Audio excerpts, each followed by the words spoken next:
The Barron's big money poll is out. While Wall Street's smart money is worried about market valuations and froth, it hasn't convinced managers to pull back from stocks. They remain decidedly bullish. Barron's senior writer Paul LaMonica compiled the data, and he joins the panel with all of the fightings. So, Paul, they are not fighting the tape. They are all in. Yeah, definitely. We are seeing our experts that we polled very bullish, 47%. But this is the key thing. 57% think stocks are overvalued. So they're bullish, but they're kind of holding their nose and buying despite worries about what could be a bubble in AI and tech. The rest of the market maybe not looking as frothy, but clearly there are worries about just how high and how rapidly the market has rebounded from those April lows around Liberation Day. Speaking of April lows, that was the last time you polled this group. It's about, I think you ended up speaking to 100, or the people who conducted the poll spoke to 122 money managers in various areas of Wall Street. So back in April, they were real worried about tariffs, super pessimistic. Now they're optimistic. Is that because they decided, okay, tariffs not that big a deal, or they're in on the taco trade? What's their thinking? Yeah, they're still worried about tariffs, even though they are bullish. In fact, you had about 67% or so of the participants saying that they disapprove of President Trump's tariffs, and they're not happy with a lot of the other fiscal policies either. Most of them gave the Trump administration a C or a D as a grade for fiscal policy. So they talk about froth. They're still buying, but they're not buying everything. Where do they draw the line and say, okay, that's too expensive? Yeah, Palantir was the stock that was considered the most overvalued by far. A lot of people very nervous because of its triple-digit PE. Even though it's a great company, most would acknowledge. Tesla's another one, and that's not a huge surprise throughout the history of the big money poll. As of late, they have been very skeptical of the valuation of Elon Musk's EV giant, so not a shock to see them still nervous about Tesla's valuation. Yeah, Jack, I mean, these are the two most, there's a couple of stocks that don't have earnings or are coming off earnings lows.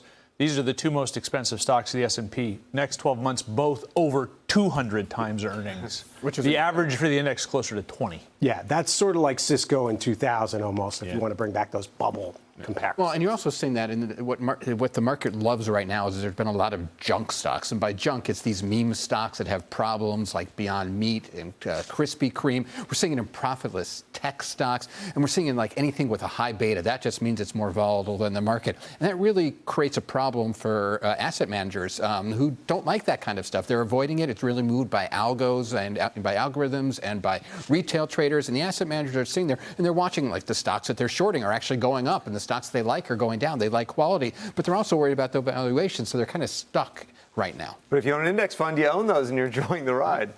Paul, with its PDE, I guess, in the mid-20s or so, Nvidia looks like a bargain. Yeah, Nvidia is an interesting one because that also is a stock that many of the fund managers and experts said that they don't like, but by the same token, it was also the most popular buy, albeit only 6 people saying that they really like the stock. But those who do like it think that the valuation remains reasonable and they are the clear winner in this AI rollout with your Microsofts and Metas and other hyperscalers spending all this money in that kind of circular way of building out AI. Who's the chips arm dealer? It's Nvidia. Well, we talked a lot about stocks, but we also asked these folks about the economy and the Fed. It was really interesting. We actually had Kevin Warsh, who's one of the big contenders to be the next Fed chair, stop by Maria. Very interesting interview. We had asked, though, about, which ones they would like to see of these contenders step up to the plate to run the Fed. This was an interesting aspect to the poll.